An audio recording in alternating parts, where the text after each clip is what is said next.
How do you process a feeling that feels real, even though it may be intellectual? Yeah, well, so that's the beautiful thing about being a human. And I think it's, and you can correct me if I'm wrong, but I think it's actually in the Bhagvatgita, it gives an example of a lion attacking you or a tiger attacking you at night. And, one of the examples I give in the book is similar to that, where it's like, if you think about it, we've all had this, we have a really intense dream, like you're walking in a forest, whatever it is, and you see a lion, it starts running after you, you run from it, you turn, you look over your shoulder, it's getting closer, you're still running from it, you turn, you look over your shoulder, just as teeth are about to dig into you.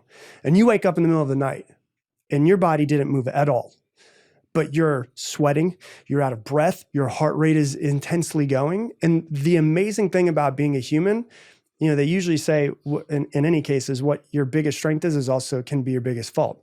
The thing about humans is that we can project our minds into a future that doesn't exist yet. And so what we can do right now is we can sit here, we're in the studio, everything is amazing. We have food, water, shelter, clothing, everything. But if I'm like, as a lot of people do, like if I'm starting a business, right? I can sit here and I can think, well, I really want to start this business. But then I start playing out all of the things that could go wrong, which is what we tend to do. Not what goes right, but what could go wrong.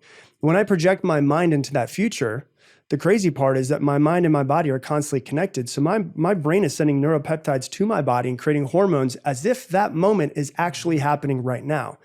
And so what happens is we tend to, as humans, as a protection mechanism, we tend to project ourselves into a future that is fearful, that is scary.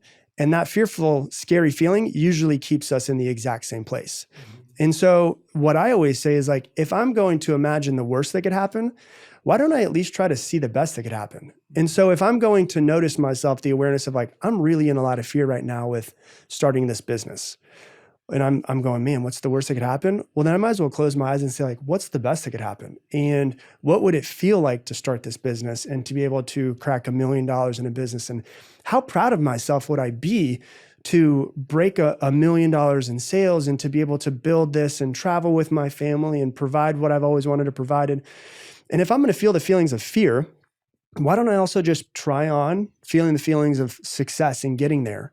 And so if we notice it's an intellectual fear,